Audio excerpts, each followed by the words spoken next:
दोस्तों, आज मैं आपको एक ऐसा सच सुनाने वाला हूं जो शायद आपने स्कूल में नहीं पढ़ा होगा, न्यूज में नहीं देखा और नेताओं के भाषणों में तो कभी सुना ही नहीं होगा।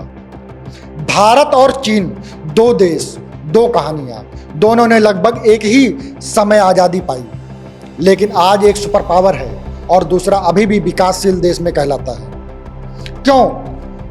कहाँ चूक गए हम और वो कौन सी बातें हैं जिन्हें हम पूछने से डरते हैं? आज हम वो आईना दिखाएंगे। 1947 में भारत आजाद हुआ, 1949 में चीन। तब भारत के पास क्या था?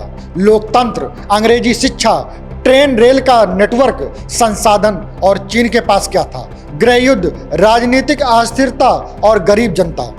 दोनों देशों की हालत लगभग बराबर थी, बल्कि कई मामलों में भारत आगे था। लेकिन अगले 70 साल में क्या हुआ? चीन ने हमें बहुत पीछे छोड़ दिया। चीन ने पहले 30 साल खुद को खड़ा करने में लगाए। जमीन सुधार, शिक्षा अनिवार्य, उद्योग में निवेश। 1978 में एक बड़ा कदम उठाया, दुनिया के लिए दरवाजे खोल दिए, विदेशी निवेश बुलाया और फिर तेज रफ्तार से फैक्ट्रियां, सड़कें, रेल, पोर्ट बनाए।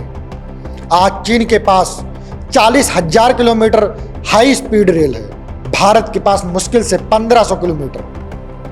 भारत में लाइसेंस राज, लाल फीताशाही, भ्रष्टाचार। जहां जरूरत थी शिक्षा और स्वास्थ्य में निवेश की, वहां राजनीति में समय बर्बाद किया गया। आज चीन की जीडीपी है 18 ट्रिलियन डॉलर से ज्यादा और भारत की 4 ट्रिलियन। औसतन चीनी की कमाई भारतीय से लगभग 5 गुना है। चीन दुनिया का फैक्ट्री हब बन चुका है, भारत अभी भी ज्यादातर सर्विस सेक्टर पर टिका है।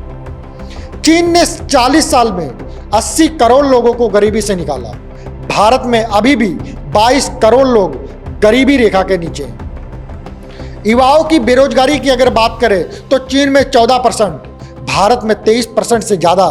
महिला रोजगार की अगर बात करें तो चीन में 61%, भारत में सिर्फ 25%। नेता कहते हैं भारत उठ रहा है, लेकिन उठने का मतलब क्या सिर्फ जीडीपी में नंबर बढ़ाना है या फिर हर बच्चे को अच्छी शिक्षा और हर घर को इलाज मिलना है? हमारे स्कूल आधे में तो बेसिक टॉयलेट तक नहीं है। सरकारी अस्पताल की अगर बात करें, डॉक्टर और दवाइयों की कमी है वहां। अगर पानी की बात करें तो आज भी 14 करोड़ लोगों के पास साफ पीने का पानी तक नहीं है। लेकिन इन मुद्दों पर बात कौन करता है? चुनाव में चर्चा होती है धर्म, जाति, नफरत की राजनीति। असली मुद्दे दबे के दबे रह जाते हैं। आज अगर कोई पत्रकार, लेखक या आम आदमी सवाल पूछे तो उसे देशद्रोही कह दिया जाता है। सोचिए, सवाल पूछना देशभक्ति है या देशद्रोही? चीन में विपक्ष नहीं है, लेकिन वहां नीतियां बदलने की हिम्मत है। भारत में लोकतंत्र है, लेकिन सवाल पूछने की हिम्मत कम होती जा रही है। दोस्तों, 77 साल पहले हमारे पास शुरुआत में बढ़त थी, आज हम उस दौड़ में बहुत पीछे हैं। लेकिन खेल खत्म नहीं हुआ। अगर हम सही सवाल पूछें, नेताओं को जवाबदेह बनाएं, तो भारत न सिर्फ चीन को टक्कर दे सकता है, बल्कि आगे भी निकल सकता है। याद रखिए, सवाल पूछना देशद्रोह नहीं है, देश के प्रति सबसे बड़ी सेवा है।